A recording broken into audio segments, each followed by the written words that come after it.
If things keep getting harder, the more you push, it's usually not because you're weak or undisciplined. It's because your body has been saying no quietly and you've been moving anyway, meaning something in you isn't agreeing with the pace or the direction yet.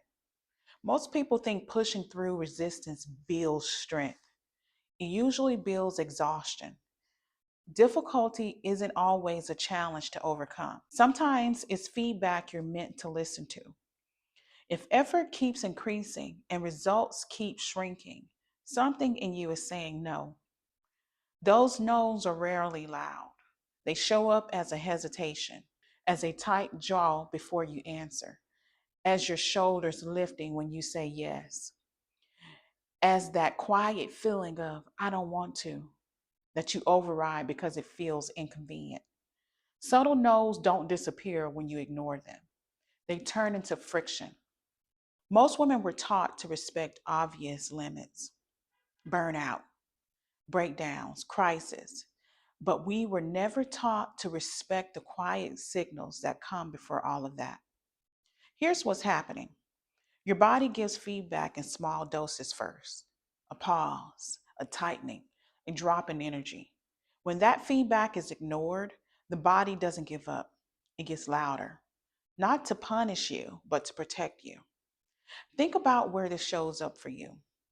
Maybe it's the email you keep reopening, even though your stomach drops every time, or the plan you keep committing to while your chest suddenly braces, or the conversation you keep avoiding because your throat tightens just thinking about it.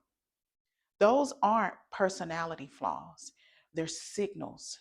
Your body doesn't say no to limit you, it says no to keep you intact. For a long time, I thought listening to no's would slow my life down. What actually slowed my life down was ignoring them and having to recover later. I used to call it resilience, pushing past tired, pushing past reluctance, pushing past the part of me that wanted to stop. I thought that's what capable women did.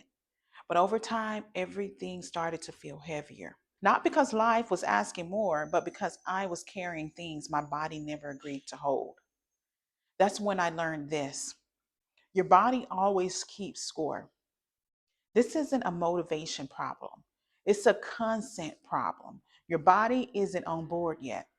A yes without internal consent eventually turns into resentment. When your body agrees, effort feels clean. When it doesn't, everything costs more. You don't need to push less, you need to listen sooner. Let's slow this down for a moment.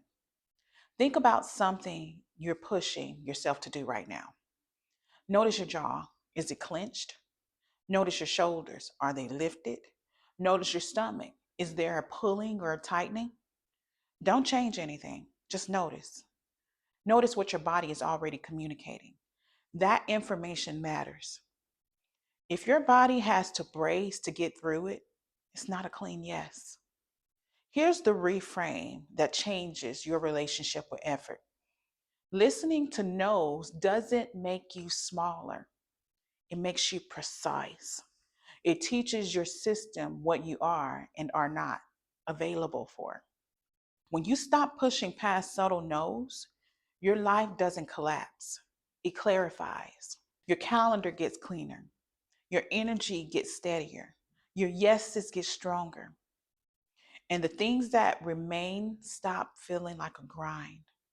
Not because they're easy, but because your body is actually with you. Things don't get easier when you try harder. They get easier when your body agrees. Effort without agreement always costs more than you expect. This week, notice the first no, not the dramatic one, the quiet one, the moment before you override yourself, the breath that shortens, the tension that appears. Pause there.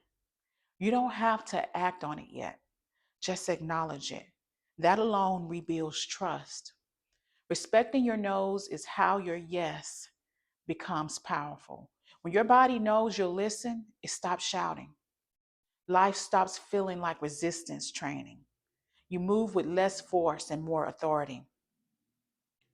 Your no is not the problem. Ignoring it is. If things feel harder the more you push, trust this. Your body isn't working against you. It's asking you to lead with agreement.